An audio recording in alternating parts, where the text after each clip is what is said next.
A simple dessert, 2 spoons, but nothing is ever simple with Nero Wolfe. Welcome to Marple Mysteries. I'm your host, Harrington. Drop a comment and share your location. It's amazing to see this community grow. Let's dive in. You wouldn't think a dessert could cause so much trouble.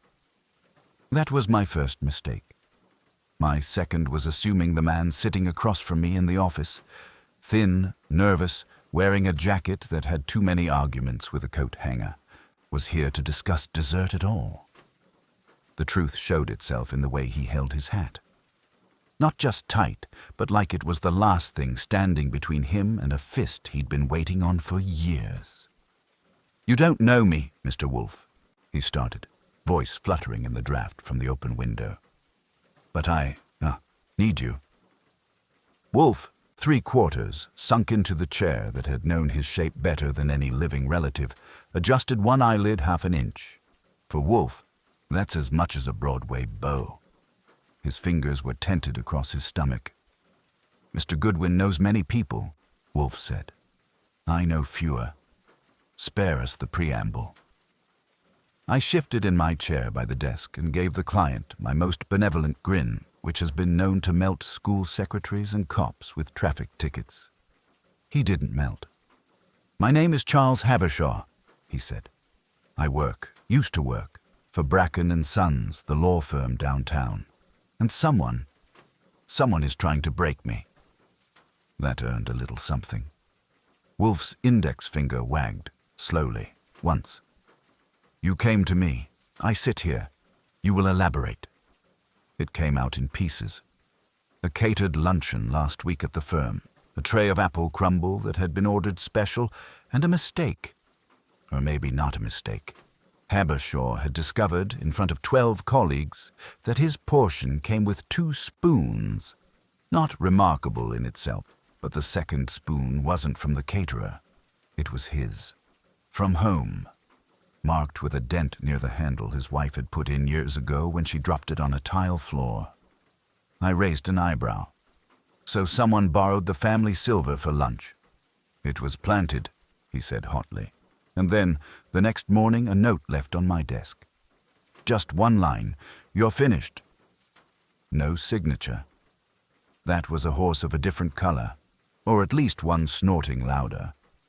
Habershaw swallowed and looked from me to Wolfe like he was expecting one of us to leap across the rug. Neither did. Wolfe's hands had not so much as twitched. "And," Wolfe murmured. "Since then," Habershaw said, "I've found things out of place at the office. Files moved. My name whispered. I know, someone is setting me up, to be ruined or worse." "Worse?" I prodded. He hesitated. "I can't say it.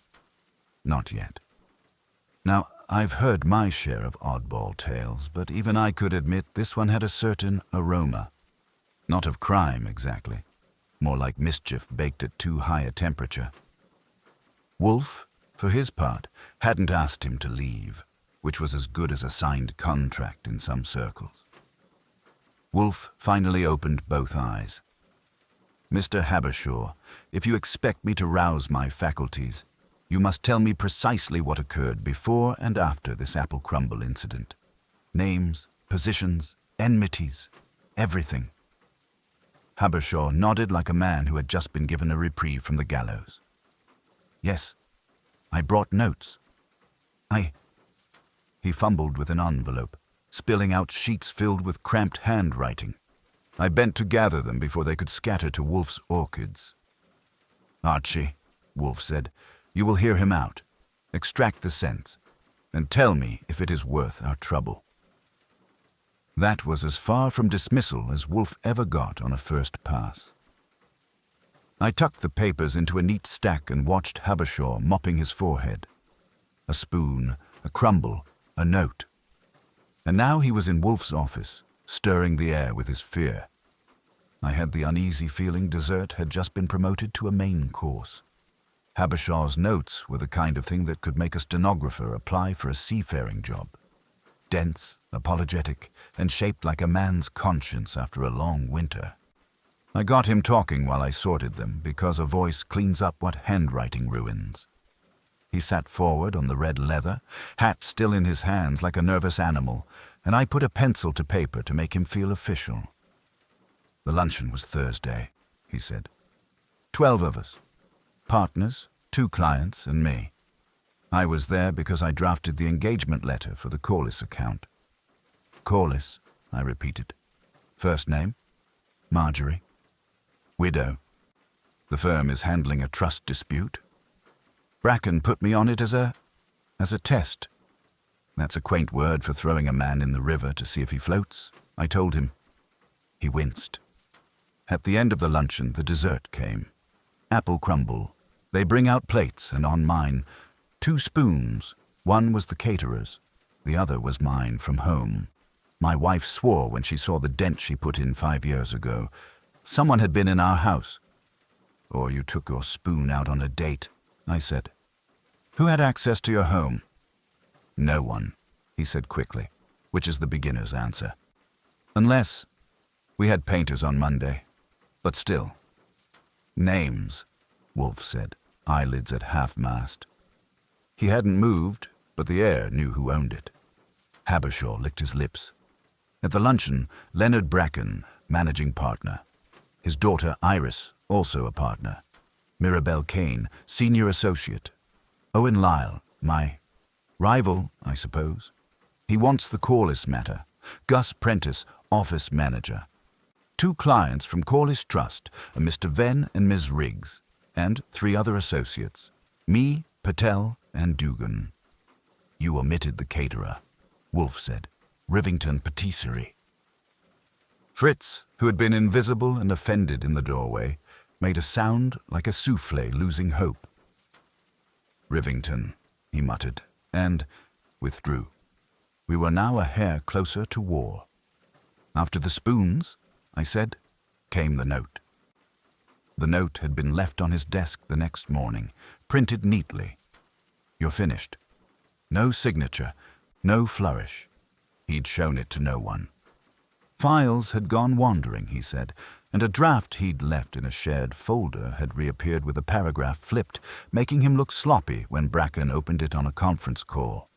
The little humiliations that grow teeth. You should have gone to your partners, I said. I couldn't, he said. If it's someone inside, if I look paranoid, I'm done. The doorbell rang. Fritz didn't ring bells for us if he could help it, so I went. On the stoop stood a kid in a white paper hat with a white box and the look of someone who gets yelled at professionally. Delivery for Mr. Wolfe, he said. Rivington Patisserie. If there's a moment I could frame for a museum, it would be the exact angle of Wolfe's head when I carried that box across the rug. He didn't sit up. He deepened. The card was tied in black string. I set it on his desk blotter and opened it. Inside was a perfectly respectful apple crumble and, tucked into the corner like a wink from a dead aunt, 2 spoons. One was bright steel. The other had a small crescent dent at the end of the handle. Fritz said something in German that I won't translate because I like your ears. Wolfe held out a hand. I passed him the card. He sniffed it as if it might confess. The note inside had 3 words. Another taste, counselor. No signature. No flourish. Who knew you came here? I asked Habershaw. No one, he said. I left my apartment and took a cab. I told my wife I had an errand.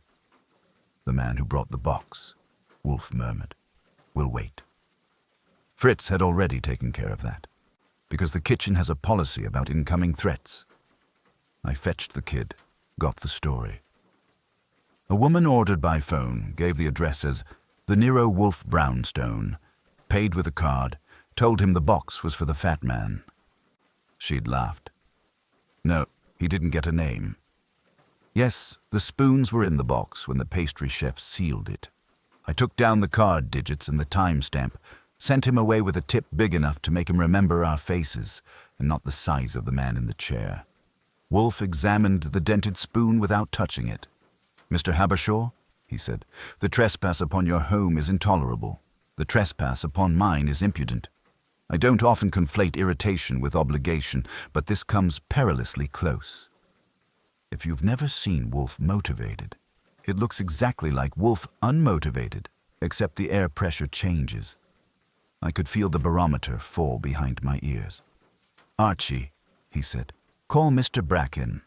Inform him that an employee of his has engaged me in a matter that concerns his firm's probity, and that I shall require the presence of 4 persons in this office at 6 o'clock this evening: Mr. Bracken, Miss Iris Bracken, Miss Mirabel Kane, and Mr. Owen Lyle.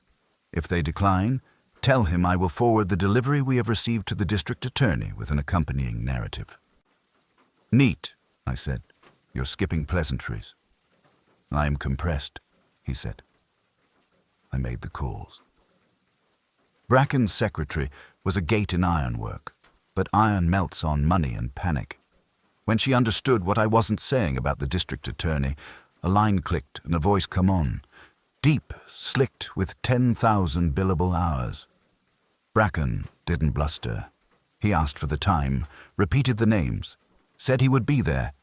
His daughter, too. Miss Kane might have a conflict, he said. I told him she could bring it and Lyle could carry it. When I hung up, Habershaw was half lighter and half sicker. "If they know I came to you, they know," I said. And if they didn't, the Crumble sang. "You wanted a referee. You hired a judge." Wolfe flicked the corner of the note with one finger. "Mr. Habershaw, whoever is playing with you has assumed you will behave as a mouse. For the next few hours, you will behave as a man. You will go home. You will not speak of this to your wife, because she will try to help you and that will hinder us. Return at 5:45 and sit in the rear during the meeting. Say nothing unless I ask you a direct question. Can you manage that?" He could. He said he could. He stood like he was remembering how. When he left, Fritz whisked the box away as if it could corrupt the butter. I looked at Wolfe. "Apple crumble," I said. 2 spoons. A firm with its own cutlery." "Fui," he said. 2 spoons are sufficient for any glutton. It is the 3rd utensil that interests me." "Which is?" "The hand that placed them," he said, and closed his eyes to do what looks like napping and isn't. I sharpened a pencil and prepared to spend the afternoon turning a dessert into a subpoena. By the time the hall clock gave its hollow 4 chimes, Wolfe had retreated upstairs to his orchids, and I was left with the Crumble box sealed in Fritz's cold fury. He'd quarantined it like it was carrying the plague, muttering about insults disguised as pastry. I wasn't about to argue. If you've ever had Fritz lean on you about the sanctity of food, you know it's better to let him battle invisible enemies in the kitchen and keep your shoes clean. That left me with a few hours and a list of names. Wolfe had already chosen his quartet for the evening performance, but that didn't mean the rest weren't worth a sniff. When Wolfe makes a move that direct, it's not whimsy. It's because the circle is already drawn, and he wants to see who tries to erase it. I took the dented spoon into the office, held it up under the light, and studied the crescent. Habershaw hadn't been imagining things. Domestic silver is like handwriting, familiar to the family and a signature to strangers. Whoever had slipped it into the Crumble was either staking a claim or playing a tune on Habershaw's nerves. Both were ugly. Wolfe, before heading upstairs, had left me with an instruction dressed as an aside. "Archie, there will be little profit in badgering Bracken before 6. It would, however, be useful to know which of his colleagues last had cause to enter Mr. Habershaw's home." That was Wolfe for "don't loiter." So I did what any honest legman would. I went out to ask questions I wasn't supposed to. The cab ride to Habershaw's apartment building was short, the driver happy enough to complain about road work while I rehearsed my smile for the superintendent. Supers are like bartenders. Give them a reason, and they'll tell you who comes and goes. This one, a large man with a fondness for undershirts and a suspicion of strangers, wasn't inclined to chat until I explained that Mr. Habershaw had hired me to check on something after those painters. "Painters?" he said, scratching his chest. Yeah, Monday. Company out of Queens. Didn't look like crooks. Didn't look like much of anything. One of them dropped a brush in the hall, stank up the whole landing. They were in and out quick. Anyone else visit? I asked. He squinted, thinking. Couple of deliveries. A florist on Tuesday. Big bouquet, white roses, wife signed. And some guy in a suit. Thursday morning said he was from the firm. Wanted a file folder. Said Mr. Hebershaw left it behind. She let him in. Describe him. Tall. Black hair. Combed like he meant it. Accent, maybe. Didn't stay long. That was more nourishing than I'd hoped for. If someone from the firm had been in the apartment, a spoon might have gone missing on that very trip. The question was whether Habershaw had misplaced a folder conveniently enough to require fetching, or whether it was invented for the occasion. I took the long way back, letting the idea turn over. Habershaw had enemies at the office, but this was no simple office prank. Whoever orchestrated it had gone to the trouble of staging multiple humiliations. Spoon at the luncheon, files moved, notes delivered, dessert sent to our doorstep. That required time, nerve, and an imagination nastier than average. When I returned, Wolfe was back downstairs, feet planted, eyes closed. Fritz had delivered beer. The man looked like he had grown into the chair and was waiting for a storm. Well? He asked, without opening his eyes. Painters were in Monday. Nothing strange. Tuesday, flowers delivered. Thursday morning, a man from the firm showed up, claimed he needed a file. The wife let him in. Tall black hair, might have had an accent. Wolfe's lips compressed. She let him in, he repeated, as though the phrase were personally insulting. And you asked for a description. Did the superintendent supply a name? Only what I told you. If it was legit, the office would know. If not, then we have someone inside playing a dangerous hand. Dangerous, Wolfe said, but not clumsy. To leave an impression but not a name is deliberate. We shall test his cleverness tonight. The rest of the afternoon dragged with the weight of anticipation. I sharpened pencils, rearranged notes, and fielded 2 calls. One from Saul Panzer, checking if his services would be required, and one from Bracken's secretary, confirming the 4 were on their way at 6. Both times, I watched Wolfe pretend not to listen while his ears all but twitched. At 5:40, Habershaw returned, looking like he'd spent the day pacing a hole in his rug. Fritz escorted him to a chair at the back of the office, out of the way. He sat down, folded his hands, and tried to disappear. At 5:55, the first bell rang. Bracken himself, broad-shouldered and silver at the temples, stepped into the office like a man accustomed to entering courtrooms. His daughter, Iris, was right behind him, slim, sharp, and carrying her father's confidence like a second briefcase. A minute later came Mirabelle Kane, tall, composed, her gaze steady as though she'd rehearsed for cross-examination.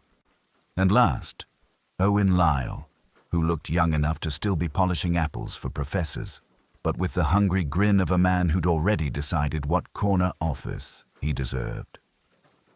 They filled the room like a jury box. Wolfe hadn't moved, but the atmosphere had. He opened his eyes. Gentlemen, ladies, sit. You've wasted my afternoon already. Let us waste no more. I took the dented spoon from my pocket and set it on Wolfe's desk blotter.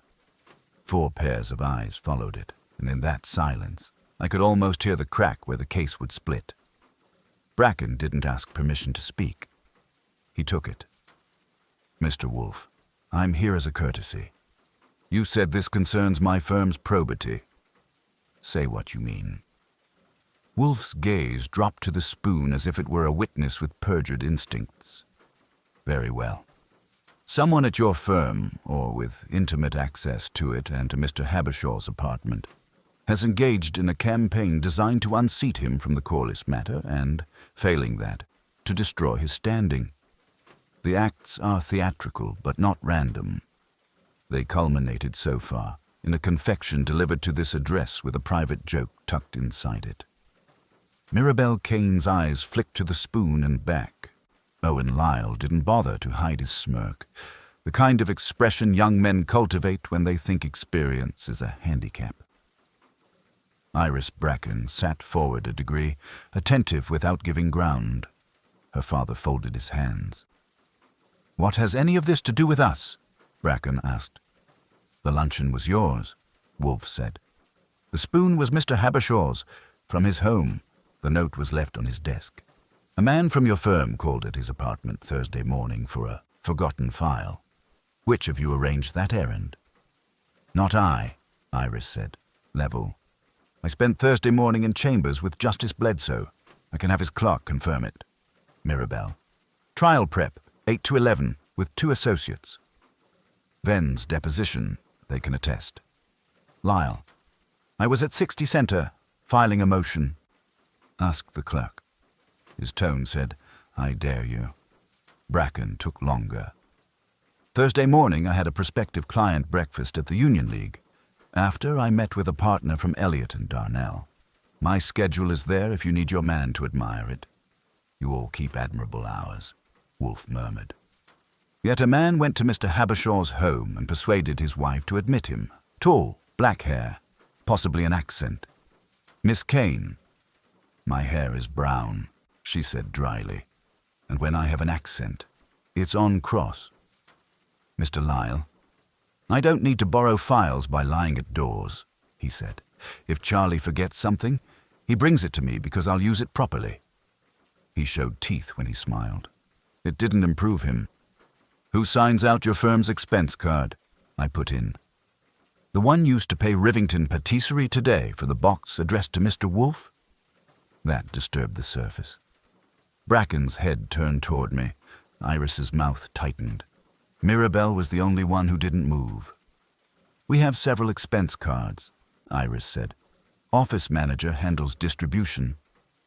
"Gus Prentice," I said. "We're familiar." Bracken's eyebrows edged up. "And how, Mr. Goodwin, would you be familiar?" "Because I asked the delivery boy to read me the last 4 digits and the timestamp, and then I asked Rivington who owns the card ending in 3214. The answer was Bracken and Sons, General, issued to G. Prentice. If you didn't order dessert on our behalf, somebody did, using your plastic. I don't think the district attorney will find the joke as droll as the author did." Bracken's stare went colder. "Gus would not—" "Would he not?" Wolfe said. "That is a conclusion. We prefer facts." He shifted his eyes, barely, to Mirabel. "Miss Kane, you watched the spoon just now, when Mr. Goodwin set it down. Why?" She met it. "Because it's an intrusion. Into our firm or your home. Both. Either way, it's contempt." "Reasonable," Wolfe allowed. "And you, Miss Bracken?" Her gaze did not waver. "Because I want to know whether it's real." "It is," I said. "We took it from a box with a note tucked into the corner. Another taste counselor. That suggests the sender understands our visitor and his profession. Mr. Lyle, are you the counselor in question?" "Counselor is generic," he said. "If this is about Corliss, maybe the other side is playing games." "Then why the intimacy?"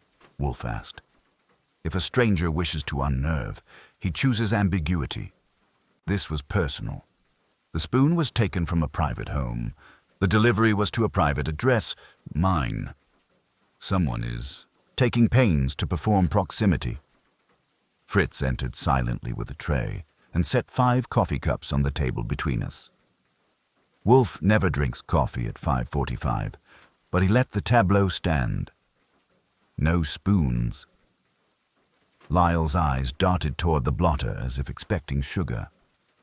Wolfe watched the reflex, filed it, and did not smile. "Mr. Bracken," he said, "you have a man in your ranks with both audacity and a petty appetite for symbolism. He is not finished. I dislike being used as a stage, so I will end the play. Before I do, answer me this. Who at your firm sent white roses to the Habershaw apartment on Tuesday?" That landed. Mirabelle's brows ticked a millimeter. Iris's fingers closed over the arm of her chair. Bracken's face did not change, but his breath did. "White roses?" he repeated. "Delivered Tuesday," I said. "Signed for by Mrs. Habershaw. Our super is a romantic. He noticed." Iris said, "I sent them." The words were crisp, almost impatient. A condolence I owed from last month and forgot. A client's sister. I asked our receptionist to add it to the weekly florist order, but I assumed it would go to the office. "Yet they went to Mr. Habershaw's home," Wolfe said. "Your receptionist's name?" Della March. "Does Ms. March also manage the general expense card sign-outs?" "No," Iris said. "Gus does." Then either a single hand is orchestrating errands through two desks, or two friendly hands are playing the same tune. Lyle laughed softly. A poor decision. Or Charlie's wife likes flowers, and someone finally noticed. "Mr. Lyle," Wolfe said, and the room cooled. "You are not as comic as you suppose. Do not strain yourself." Bracken stood the coffee he hadn't touched. "You've asked your questions, Mr. Wolfe. Now mine. Do you intend to speak to Gus?" "To Della." "I do, not tonight." "Why not?" "Because tonight," Wolfe said, "I will watch the four of you hearing yourselves. And what you hear will bring me more than any denial you have rehearsed, Mr. Goodwin." That was my cue. I opened the right-hand drawer, took out the envelope I'd prepared from Rivington's chatter, and slid a photocopy across to Iris. Charge time, order number, last 4 digits, the scrawl of a signature that looked like someone writing while standing up. Her eyes flicked to it, then to her father. Mirabelle leaned in. Lyle did not, but I saw him try not to. "Gus's signature," Iris said. "It looks like it." "Looks like it," Wolfe echoed. "Yet what interests me is not the handwriting, but the hour, 2:21. And your firm's standing Thursday conference with the Corliss trustees began at 2. Which of you left the table in the first 10 minutes? No one answered. Out of the corner, a chair creaked. Habershaw shifted, then froze. Wolfe's lids sank a fraction, content, like a man who had just heard the clock strike the number he was expecting. The silence after Wolfe's question stretched long enough for Fritz's clock in the hall to count out 4 beats. In that span, I watched the faces. Bracken's jaw tightened as if to anchor the whole room. Iris didn't flinch, but her breath came sharper. Mirabelle blinked once, slow, like she was buying time. And Lyle's grin, that hungry cub smile, shrank to a line he couldn't quite control. Wolfe didn't rescue them. He let the quiet fill, heavy and suffocating, until even Habershaw, huddled in the rear, looked ready to confess to stealing teaspoons from cafeterias. I knew the method. Wolfe never lunges. He waits until silence does the lunging. Finally, Mirabelle broke. "I left for a call," she said.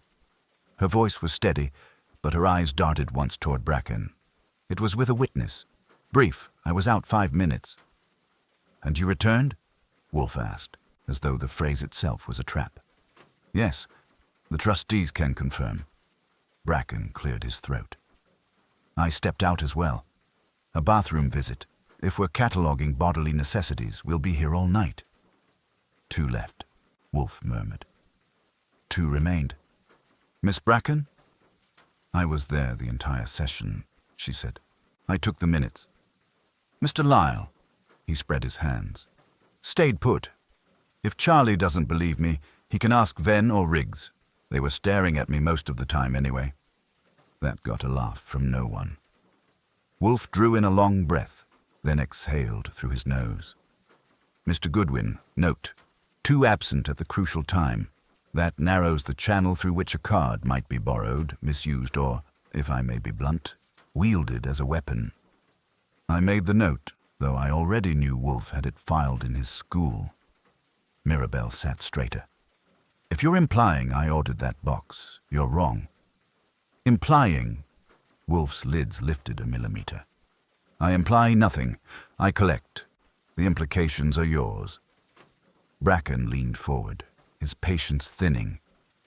If someone in my firm is playing games with Mr. Habershaw, we'll handle it internally. You've had your demonstration. Now we'll go. Not quite, Wolfe said. You are free to go, of course, but if you do, I will forward the box and its contents to the district attorney in the morning. I prefer not to involve officialdom. They are clumsy and indiscriminate, but I will not permit my home to be a stage for antics unworthy of a schoolboy. The room stiffened. Iris shifted her gaze from her father to Wolfe, weighing the words like scales. Mirabelle's lips pressed tight. Lyle slouched, but the angle of his shoulders betrayed the effort. Bracken exhaled slowly, then leaned back. All right, Mr. Wolfe. What do you want? Wolfe's eyes closed again. The truth. You may not know it yet, but it is present here. It will surface. Mr. Goodwin, tomorrow morning you will visit Mr. Prentice. You will confirm whether he signed the pastry. Order and under what circumstances. After that, Miss March, the receptionist. A hand is guiding these gestures. It is not clumsy, but it is not genius either. The spoon, the roses, the note. Each is a performance for a single spectator. Tonight, I will let the echoes of your reactions ferment. It wasn't dismissal, but it was the nearest Wolfe came to a gavel. The meeting ended with chairs scraping and silence clinging to the rug. Bracken gathered his daughter with a nod. She stood with the efficiency of a soldier. Mirabelle rose slowly, expression unreadable. Lyle was last, his grin back in place like armor, but his eyes flicked to Habershaw at the rear and lingered half a second too long. That I filed away. When the door closed behind them, Habershaw let out a shaky breath. You believe me now? He asked. Wolfe ignored him. He reached for his glass of beer, untouched until then, and finally took a sip. Belief is for children, Mr. Habershaw. I have facts. Some fit, others wobble. We will adjust them until they stand. I walked him out, gave him the usual assurance that Wolfe's irritation was actually progress, and came back to find Wolfe sunk deep in the chair, fingertips resting on his stomach, eyes half-lidded. You think it's one of them, I said. I think, he murmured, that symbols are chosen carefully. The spoon was a domestic theft, an intrusion intimate and petty. The flowers, a gesture redirected. The note, a blunt strike. Together they form a progression. This is not about humiliating Mr. Habershaw in public only. It is about unsettling him in private, eroding him from within. That is not the work of a rival merely ambitious. That is the work of an enemy. Then Lyle fits the bill, I said. He had the look. Pfui, Wolfe said. A look proves nothing, but a smirk, held too long, can betray knowledge. Tomorrow we shall see. He closed his eyes again. That meant the evening was over. Fritz would serve dinner at 8, as always, and the brownstone would return to silence for the night. But I knew the silence was deceptive. The air had changed. Someone out there had played their hand on Wolfe's table, and tomorrow when I went sniffing at desks and card ledgers, the cracks would start to show. For Habershaw, it meant a sliver of hope. For me, it meant legwork. And for Wolfe, it meant the game had been invited into his house, which guaranteed only one outcome. He would win it. Morning at the brownstone isn't sacred. That's for orchids and dinner, but it has its liturgy. Wolfe took breakfast upstairs. Fritz took offense at the memory of Rivington, and I took the subway to Bracken and Sons because cabs at that hour in Midtown are a seminar on bad language.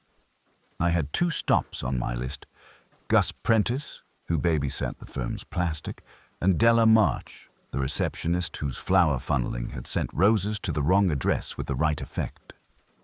Gus's office was a square, with a window facing a brick wall and the personality of a coat closet. He was 50, trim, with a tie that tried too hard, and a desk that didn't. People who keep messy desks like to tell you it's because they're busy. People like Gus keep tidy desks because they want you to think they're essential. He stood when I flashed a card and said Nero Wolfe like it was a warrant. I'm the office manager, he said, which I already knew. We're very busy. You're also the custodian of the general expense card ending in 3214, I said, and sat without being invited. Yesterday at 2:21, someone used that card to send a dessert to my employer with a note that struck us as intimate. I want to know who had the card. He smiled with his lips. It sits in my top drawer. When it's needed, someone signs it out and in. Simple, show me. He opened the drawer with a theatrical lack of squeak and produced a narrow ledger, the kind that encourages neat lies. Columns for date, purpose, name, time out, time in. I slid my finger down to yesterday's entries. There it was. 2:15 p.m. Client hospitality. Name, G. Prentice. Time in, 2:38 p.m. I looked at the signature. It said G. Prentice, in the way a bumper sticker says baby on board. You signed out your own card, I said, during the Corliss conference. I stepped out. Mr. Bracken is aware. Of course. Did you order the dessert? No, he said, and a shade too fast. A call came to reception. Ms. March pinged me. Mr. Bracken requests a delivery to a client. We do that on occasion. I handled it. The order was placed by phone. I gave the card. Rivington knows our account. He folded his hands. We are regulars. You gave the card digits over the phone? To Rivington. Yes. Who told you Mr. Bracken requests? Ms. March, he repeated. She said it was for a VIP. Name the VIP, he pursed. She didn't say. I let it hang. The room held the smell of office coffee and the ghost of last year's cologne. What about Tuesday's roses? Did you alter the delivery address? Number flowers go through reception, weekly order. A beat. If Miss Bracken wanted them sent out, she would tell Ms. March, so Della plays switchboard for sentiment and sugar. I closed the ledger. One more. Where were you at 2:21? Precisely. In my office, on hold with Rivington after placing the order, he said. I don't keep a diary of holds, Mr. Goodwin. Don't start. Keep the ledger warm. The receptionist's desk was a crescent of polished wood and confidence. Della March was 30 and practiced. Lipstick exact, hair pinned to imply gravity wouldn't dare. She smiled when I gave my name, then let it slide when I added the business. I connect calls, she said, and occasionally save partners from their calendars. If you want advice on either, you're a decade late. Who asked you to ping Mr. Prentice yesterday for a dessert order? I asked. Her smile retreated another inch. Mr. Bracken. Personally? From his extension. And Tuesday, the roses to Mrs. Habershaw's home. Miss Bracken, she said. She told me to add white roses to the weekly order and make sure they got to Mrs. Habershaw. I asked, office or home? She said home. Quote her. She said, home. She needs to see them. That line put a ripple in the morning. Iris had told us she assumed the flowers would go to the office. Della had her saying the opposite, like a woman scripting a scene. The trick with receptionists is they spend 8 hours a day being underestimated. If Della was lying, she'd do it with more jewelry. Yesterday, I said, what time did the call from Mr. Bracken's extension come? She typed with 2 precise fingers. 2:12. And you pinged Gus? Yes. Did you transfer the caller? I don't transfer Mr. Bracken, she said, as if I had suggested she water down bourbon. I just make it happen. Who was on the line when you answered? A voice. Della. She hesitated. A man. Quick. Get Prentice. Need a Rivington order. Bracken. Bracken said Bracken. It happens, she said. People declare themselves. And Tuesday, Miss Bracken called from, her eyes dipped to the screen, from her extension, mid-morning. Did she sound like herself? Della's mouth thought about it. She sounded like she was rushing. I didn't think about it. I thanked her and left her watching my back like it owed her a favor. In the corridor, my notebook felt heavier than it should. At the end of a hall was a glassed-in trophy case with plaques that told you who had argued what before which judge. The partners smiled out in brass. Iris had 3 plates. Lyle had none. Mirabelle had 2 and an expression that defied engraving. I rang Wolfe from a payphone in the lobby because it suited the mood. He answered like the receiver had interrupted a lecture he was giving to himself. Gus says Della pinged him with Mr. Bracken requests, and he placed the Rivington order on the general card at 2:15. Della says the call came from Bracken's extension at 2:12, a man's voice. Tuesday's roses. Della says Iris told her, from Iris's extension, to send them to Mrs. Habershaw at home. Quote, she needs to see them. Wolfe grunted, which is a fireworks display in our dialect. Either 2 partners are careless with language and delegation, or their extensions are being used with impunity, he said. Which is more palatable to you?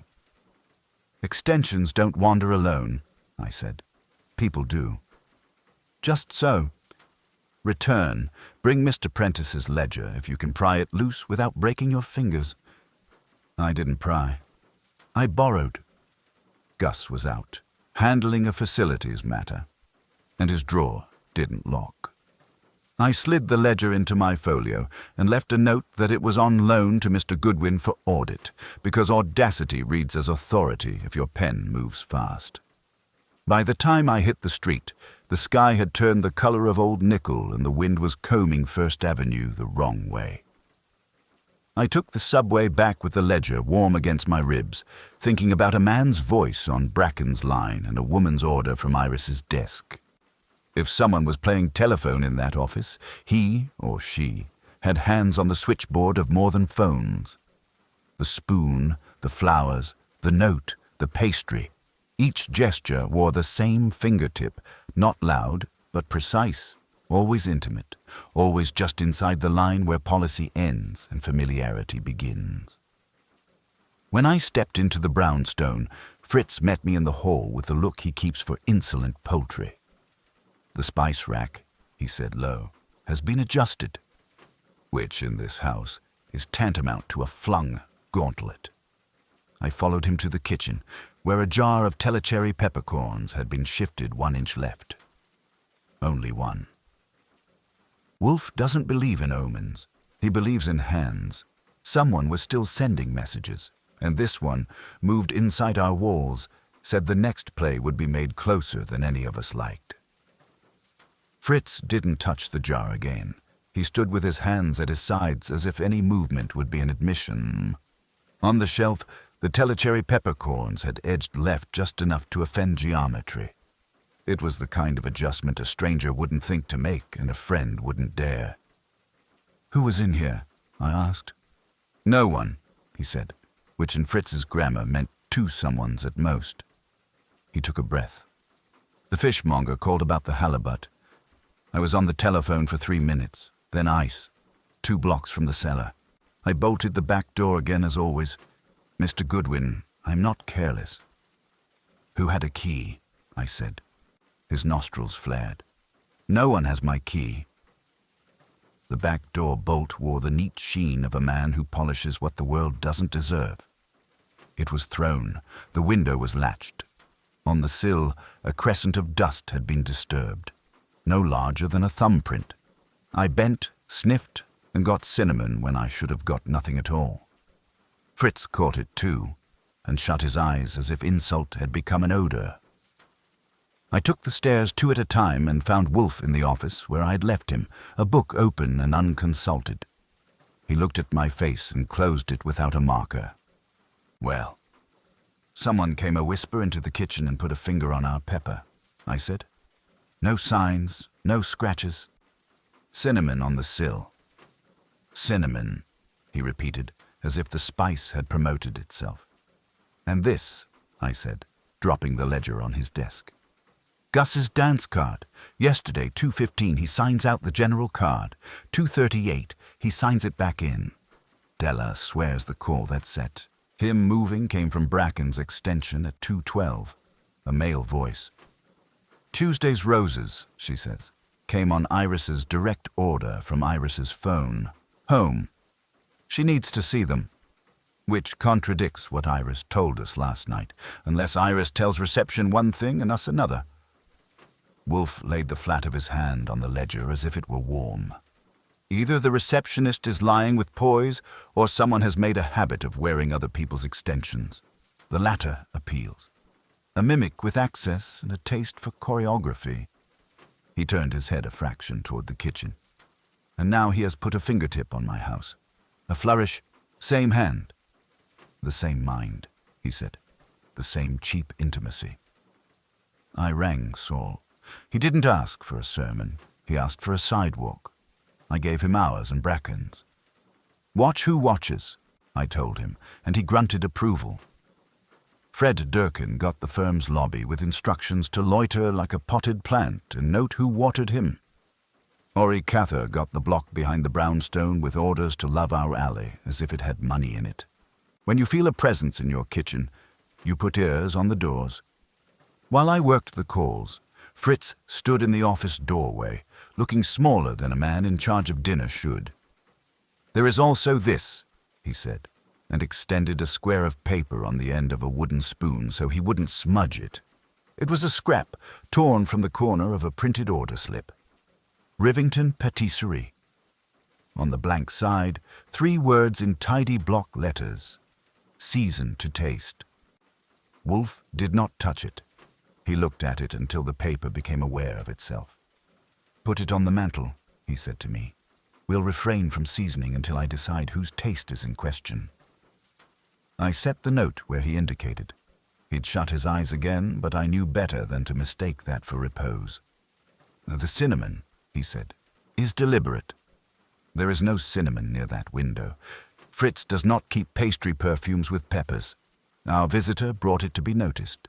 He is narrating. And all of his narration, I said, runs through Bracken's office. Not all. Some runs through ours. Then who? I asked. Gus has the card. Della has the phones. Iris contradicts herself. Lyle smirks. Mirabelle moves like a person who unhooks traps before she walks. Bracken is a wall with feet. Not who, Wolfe said. How? If we know how, the who will have to come forward to defend his method. He lifted a finger. You will return the ledger before Mr. Prentice becomes frantic and careless. You will ask to see the phone log for Mr. Bracken's extension at 2 o'clock yesterday, and for Miss Bracken's on Tuesday morning. They will protest. Let them. Tell them I bade you to verify the timekeeping of their machines. And if they refuse, then they have answered, he said. I called Bracken's secretary for a courtesy verification. She offered me the kind of voice that could slice cake and keep the layers even. Phone logs are internal, she said, and not subject to phishing. This isn't phishing, I said. It's bait. If your lines are being used for show, you might prefer to learn that from me instead of when the district attorney reads from a transcript. I'll hold while you decide whether you prefer embarrassment or discovery. It got me to Della again, who put me on hold long enough to memorize the waiting music. When she came back, her tone had lost some skin. You can look, she said, with Mr. Prentice present. Gus met me at the glassed-in conference room with his ledger hand fluttering. He had the printouts ready.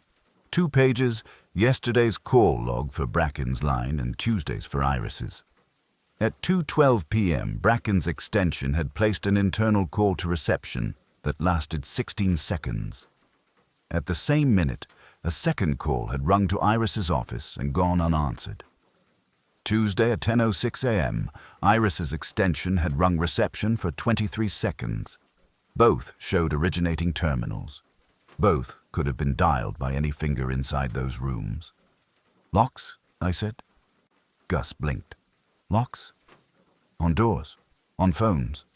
Who has keys? Who has codes? He bristled. "This is a law firm, Mr. Goodwin, not a train station." "Don't be lyrical," I said. "Who cleans at 10? Who polishes brass at 2? "Night crew, day porter after lunch." "Name?" "Cipriano. He's been with us 8 years." The porter, I filed away. A man whose job is to be invisible often sees the most. Back at the brownstone, the air had shifted half a degree cooler. Saul had called in a sighting. A tall man with black hair had loitered across from our address and decided the lamppost was his friend until Ori decided to become the lamppost's cousin. The man walked quickly west. Saul followed. Ori held. 10 minutes later, Fred called from the Bracken lobby. The same tall man had entered, nodded at Della like an aunt, and vanished down a hall. I relayed it. Wolfe's mouth moved a fraction. "The hand that placed the spoon placed the pepper," he said.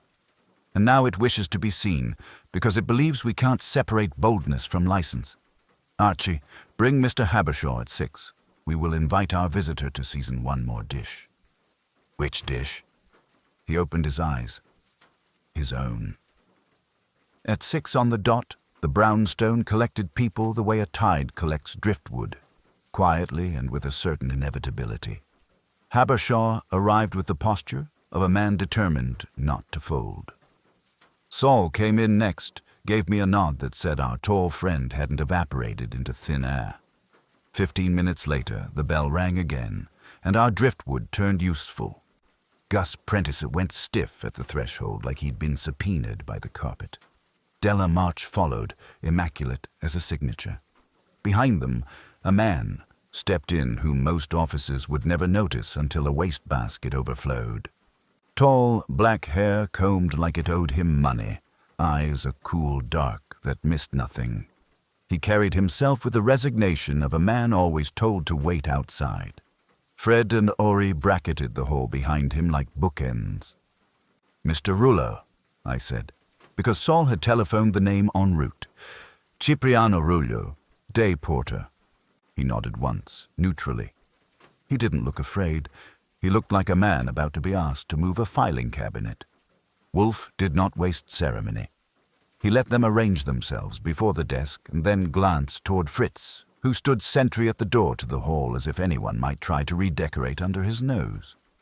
The telecherry jar, corrected to its rightful place, glinted on the shelf like a chastened witness.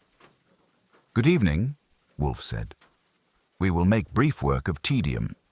Mr. Prentice, you will confirm that yesterday at 2:15 you signed out your general expense card to yourself and, at 2:21, used it to authorize a purchase from Rivington Patisserie." Gus licked his lips. "Yes, because," Wolfe continued, "a call came to reception at 2:12 from Mr. Bracken's extension, requesting that order." "Yes." "Ms. March, you placed the call to Mr. Prentice and relayed the request." Della's chin lifted. "Yes." "Very good. Tuesday at 10:06, a call from Miss Bracken's extension to your desk instructed you to send white roses to Mrs. Habershaw's home." "Yes." "All of which," Wolfe said, "can be accomplished by any person with access to the relevant rooms and the presence of mind to dial 2 numbers and speak 11 words. He turned his eyes, finally, to the tall man. "Mr. Rullo, allow me to admire your industry." A heartbeat snagged in the room. Gus half-turned. Della did not move. Habershaw gripped the chair arm and forgot to breathe. Rullo's face didn't change. He glanced at me, then at Saul, and then back to Wolfe as if measuring the load-bearing walls. "I keep the place tidy," he said. "You keep keys," Wolfe said. "And schedules. Which partners eat when, which offices sit empty at 2, who's in conference and who's in chambers. Also, whose wife answers the bell at home." Rullo's mouth did a small thing that wasn't a smile. "The doormen talk. So do supers. If it's for the firm, we help." "Of course," Wolfe said. "And when a gentleman from your firm asks you to do more than help, when he passes you an envelope, tells you a line or two to repeat on a phone and a florist to favor, what then?" Rollo's eyes flicked to Della and away, quickly enough to be mistaken for a blink by anyone not watching for it. "I empty trash," he said. "Phooey," Wolfe said without heat. "Yesterday, Mr. Rollo, you stood across from this house and admired our lamppost. Then you walked to your other place of employment, the Bracken office, and were greeted as an uncle by Ms. March. Della's control thinned. Everyone knows Sip. He helps." Saul crossed one ankle over the other and let the silence tug again. It didn't take long. Rollo exhaled through his nose. "The partners don't give me a Christmas card," he said, "but some associates remember your name. It costs them nothing." "And buys them little favors," I said, "like letting yourself into Mr. Bracken's office when he's down the hall, or Iris's when she's in court. Dialing reception and saying 3 words, 'Get Prentice now.'" Rollo looked at the floor. Not sheepish, calculating. "If the boss needs something, you don't make him look slow. People thank you." "Some thank you in cash," Wolfe said. "A man whose hair is combed like yours does not risk his job for gratitude alone. Who paid you to carry a spoon from a home kitchen, to call reception from empty offices, to misdirect roses, and to stand outside my house to see if you could reach into my kitchen. The cinnamon on the sill might as well have perfumed the room." Rollo didn't blink. "No one paid me to go near your kitchen," he said, and there was pride there, which told me he'd been the one who couldn't resist. "The rest," he shrugged. "A woman asked me to help. She said Mr. Habershaw wanted it neat, but didn't want to know what it took. I thought it was office pranks. Then the spoon." He shook his head slightly, an indictment of someone else's taste. "Too much." "A woman," Wolfe repeated, as if discussing a genus. "Describe her." "Short, quick, nice suit. Not a partner. The kind who stands up straight when a partner walks by and then slumps when he leaves." "That narrows it to half your population," I said. "Name, Cipriano." He hesitated 1 second too long. Saul's toe tapped once. "Ms. Kane," Rollo said finally. "Mirabelle. She gave me the envelope and told me when to beware. For the spoon, her words, 'He leaves at 9, she likes to sleep with the radio on. The super knows me.' For the flowers, he forgot, she needs to see them. For the dessert, 2 o'clock, Mr. Bracken's office will be empty. Use his phone. Tell Della it's for a VIP." He watched the floor as he spoke, as if the boards would grade him. Della made a small sound. Gus said nothing. He was too busy not throwing up on our rug. Habershaw took a breath that was almost a gasp and then checked himself, like a man who had just seen his own blood and decided not to faint in front of strangers. "She paid you?" I asked. Rollo nodded. "Cash, in a paperback. Smart. I thought it was..." He looked up at Wolfe for the first time. "I thought it would scare him off a case. People do worse for less." Wolfe reclined as far as physics permitted. "Ms. Kane is not a fool," he said. "If she did this, she did it with a purpose that extends beyond bullying a colleague. And yet, Mr. Rollo, you're mending your soul at the exact instant your employer's lawyers will begin drafting something unpleasant for you to sign. Why?" Rollo swallowed. If he had a tell, it was pride. "Because someone was in your kitchen," he said. "That wasn't part of it. That was someone else." "Good," Wolfe said almost gently. "Mr. Goodwin, take Mr. Rollo's full statement. Mr. Prentice, Ms. March, you will stay for signatures. Mr. Habershaw, you will not speak." He opened his eyes fully, and the room aligned. "Tonight we will put a rope around motive. Tomorrow I will pull." I had my pencil squared before Rollo finished his first sentence. While he talked, Fritz came and went silently, and from the kitchen drifted the faintest insistence of cinnamon that wasn't ours. The hand had reached in because it wanted to be felt. Now it was.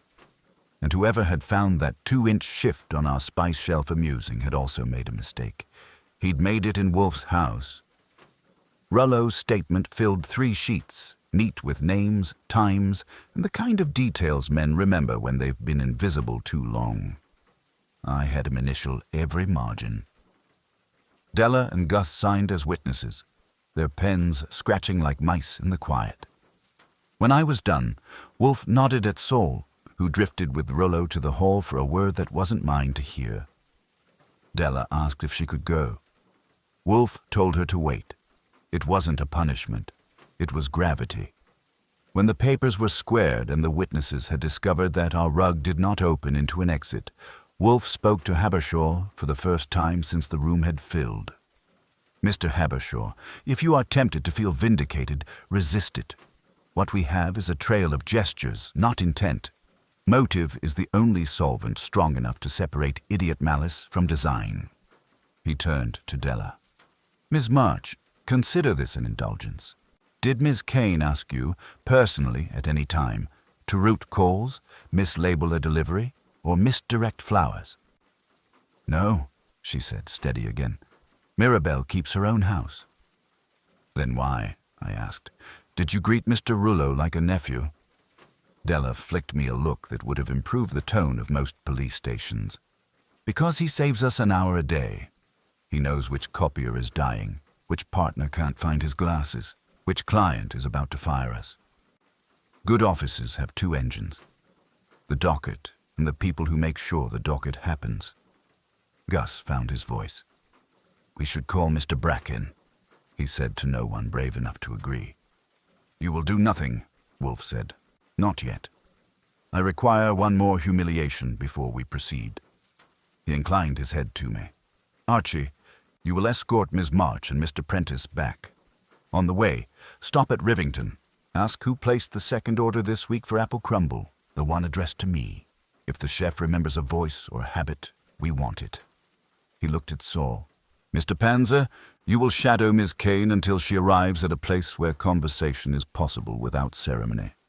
Mr. Rollo, if you will forgive me, you will spend the evening in Mr. Goodwin's company after his errands. We may need your eyes again." Rollo nodded like a man who had been handed a tool he understood. I took Della and Gus with me, leaving Habershaw in a chair and Wolfe in the exact posture of a man who had fallen asleep on a problem he wanted to dream about. Rivington gave me a head with a pencil behind his ear and bakery flour on his sleeve. He knew us by then. "Yesterday was the first order to your address," he said. "But there was another this morning, cancelled 5 minutes after it was placed. Same card, same name." "Gus?" I asked, holding up the ledger. "G. Prentice," he said, tapping the order slip. "Call came from a woman. Calm, clipped, knew the menu. When I said we were out of the small tins, she said, 'Use the 9-inch, we're feeding an audience.' Then she called back and cancelled. Sounded annoyed the second time. Different word choice. Same timbre." "Ms. Kane?" I asked Della. "Could be," she said. "She eats verbs for breakfast." At the Bracken lobby, Fred had his hat brimmed down and his notebook up. "Kane went home," he murmured as I passed. "40's walk up on 72nd. Saul's on her stoop smoking like a French film." I put Della and Gus on their elevator and told them to sit tight and not lose their phones. Rollo fell in beside me for the ride back. On the sidewalk, he said, almost to himself, "She's not the only one." "Miss Kane?" I said. He shook his head. "The one who likes cinnamon." "You saw him?" "Not his face," Rollo said. "Smelled it." He flattened a palm. "Same trail in the hall by the boardroom yesterday. Someone wore it like a badge." Back at the brownstone, Wolfe had not moved more than a degree. Fritz, however, had set a small plate on the corner of Wolfe's desk, a bite of apple, naked, dusted with nothing. It sat like an argument. I gave Wolfe the Rivington report. He listened, then made a faint sound that you could mistake for a swallow. "Good," he said. Our choreographer rehearsed a second performance and thought better of it when she realized her stagehands were being counted. "Mirabelle," I said. "Perhaps," Wolfe said. "Her hand is all over the cues, but the pepper and the cinnamon are not hers. She prefers the phone and the porter. Someone else wants to be felt in rooms. Lyle, I said, because a man has to earn his guesses. Possibly. Or Miss Bracken, although I incline against it. Her appetites are public. The cinnamon is theatre, and she is more surgeon than actor. He opened his eyes. Call Miss Kane. Invite her for 9. Do not be coy. Tell her that Mr. Rullo has placed her within reach of contempt proceedings, and that if she wishes to be heard as something other than an accessory, she will attend with her candor brushed and her conscience combed. She won't come, I said. She will, he said. Ambitious people prefer to narrate their own ruin. Saul rang then. She's coming, he said when I picked up. Told me to stop smoking under her window and tell my boss to pour a chair. Sounds cool, not cold. At 8:58, Fritz opened the door and admitted a woman who had spent the last 10 years learning how not to be the most interesting person in any room. Mirabelle Kane wore grey that knew better than to argue with her posture. She sat without invitation. Wolfe inclined his head as if she had done him a favor by taking the furniture seriously. I assume, she said, that you dragged me here to tell me something unflattering and to give me a chance to make it less so. Wolfe's mouth moved in a shape that might have been approval in warmer climates. Miss Kane, you engaged Mr. Rullo to assist you in a series of petty manipulations against Mr. Habershaw. Misdirected flowers, a spoon removed from a domestic drawer, a call placed from an empty office to an obliging receptionist. You did this because you wished Mr. Habershaw removed from the Corliss matter. I invite you to correct my errors. She watched him, then me, then the jar of pepper on the shelf with a glance so quick most people would have missed it. You're almost right, she said. I wanted him off Corliss because he was going to break it. He drafts well enough, but he cannot keep his nerves steady, and Corliss is a nest of live wires. If he had bungled a filing, your Mr. Wolfe, there would have been real harm. Money, reputations. Reputations like yours, I said. She ignored me. I nudged him. A nudge is not a crime. I did not put a spoon in his dessert. I did not go near your kitchen. Whoever did that is playing a different game. Whose game? Wolfe asked. She hesitated, and then made a choice in the space of a breath. Owen Lyle. He wants the case and would use a child's tactic if it got him a corner office faster. But the flowers, the phone, yes, mine. Call it cruel if you like. I call it triage. I won't pretend virtue. I will tell you this. I did not intend to ruin him. I intended to scare him off. Someone else intended to break him. Why? Wolfe asked. Because he knows something he doesn't know he knows, she said, and it sounded like a line she'd been saving for court. He was drafting the Corliss trust accounting when he noticed entries that don't match casework. They're nothing, line items, clerical, but they lead somewhere if you're pedantic enough to follow. He isn't. He only felt the tug. Wolfe's eyes closed, pleased. And you followed. Of course, she said. They lead to a fund manager named Venn who bills twice for counsel he calls consultative. Once to the trust, once to a shell. If a young associate, say Habershaw, had blurted that into the wrong ear, Bracken would have had a fire he couldn't put out. So I tried to move him off. Lyle tried to set him on fire. Ambition versus arson, Wolfe murmured. Thank you. She rose as if she hadn't, smoothing the grey so it would keep its story. Am I arrested? Not by me, Wolfe said. By your conscience, perhaps. She left with Saul drifting her shadow down the steps. When the door shut, Habershaw, who had sat silent and pale behind us, let out a breath that had been lodged since breakfast.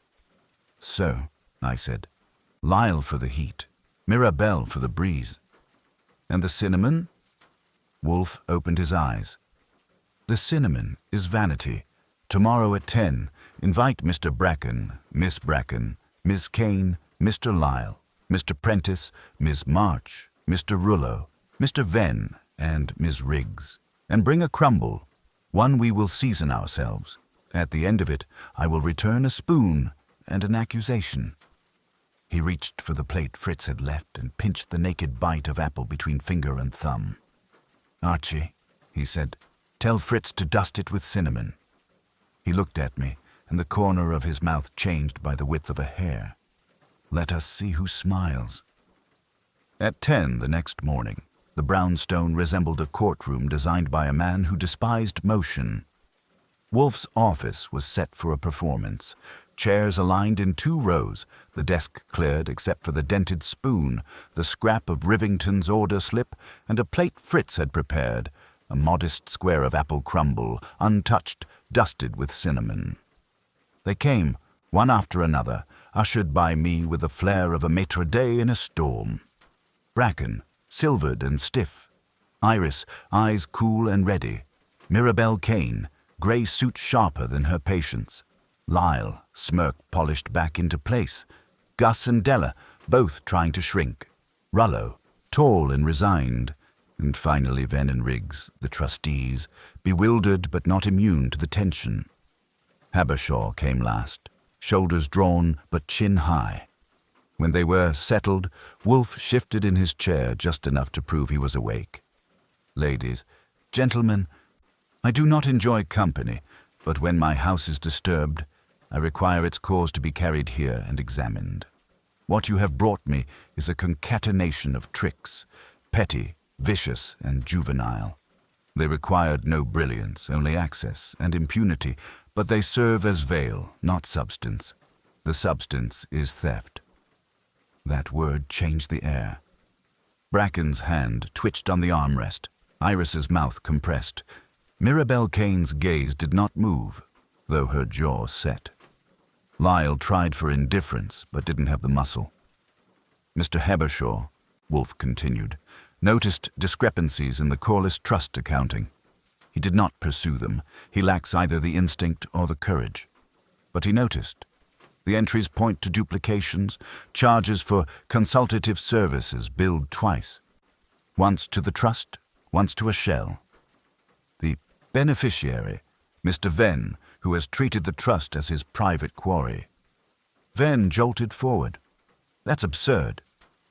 "It is arithmetic," Wolfe said, "and arithmetic does not tolerate contradiction." To ensure Mr. Habershaw remained silent, 2 efforts emerged. Ms. Kane sought to frighten him from the case. Flowers, notes, the spoon. Trifles designed to unsettle. Cruel, but not destructive. She admits this.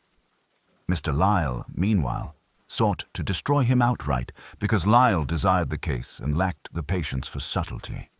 The note on his desk, the attempt to make him appear incompetent, the smirks. "Your handiwork, sir, is crude." Lyle half rose, then sat again under Bracken's glare. "You can't prove? You placed a call from Mr. Bracken's office at 2:12, Wolfe said. Mr. Rollo, hired for small errands, dialed the number, but the instruction, the timing, the cash in a paperback, that was you. You're not clever enough to invent cinnamon on a windowsill, but you are vain enough to want your touch felt, and you are reckless enough to risk my kitchen." The crumble sat there, fragrant. Wolfe gestured with 2 fingers. "The cinnamon. It does not belong. Neither does your ambition, Mr. Lyle. You attempted to paint Ms. Kane as the sole hand. You hoped your juvenile performance would mask a larger crime. But theft on this scale cannot be masked by pranks. Mr. Venn, your double billing is documented. Miss Kane, your ambition made you accessory to harassment. Mr. Lyle, your vanity made you reckless. Together you created a spectacle that entered my house. That was your final mistake." For a moment, the room held its breath. Bracken spoke first, low and furious. "Venn, if this is true, you've destroyed us." "It's not," Venn began, but Wolfe's voice overrode him. "It is. I will deliver my files, Mr. Venn, to the district attorney within the hour. You may deny, but paper does not lie. As for you, Miss Kane, your candor spares you the worst, but it will not spare your career. And Mr. Lyle, pooey. The only thing more dangerous than a fool is a fool who believes himself clever. Your future will be short. He closed his eyes, signaling the end. Mr. Goodwin, see them out. They filed, some stiff, some shaken. Lyle tried to bluster and was silenced by Bracken's hand on his arm. Venn sputtered. Mirabelle walked like a woman already drafting her resignation. Iris passed without a word, her glance unreadable. When the door shut behind the last of them, the brownstone exhaled. Fritz reclaimed the Crumble with all the dignity of a man rescuing art from vandals.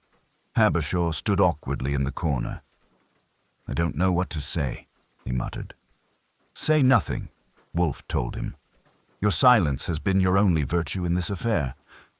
Keep it." I walked him to the door, gave him a handshake firmer than his nerves, and came back to find Wolfe with his beer at last, condensation running down the glass like punctuation. He took a long sip, set it down, and spoke without opening his eyes. "Archie, ambition is a vulgar thing when it lacks ballast. Miss Kane thought cruelty would suffice. Mr. Lyle thought vanity would. Mr. Venn thought arithmetic could be bent by audacity. Each was wrong. Appetite without proportion is folly." I leaned against the desk.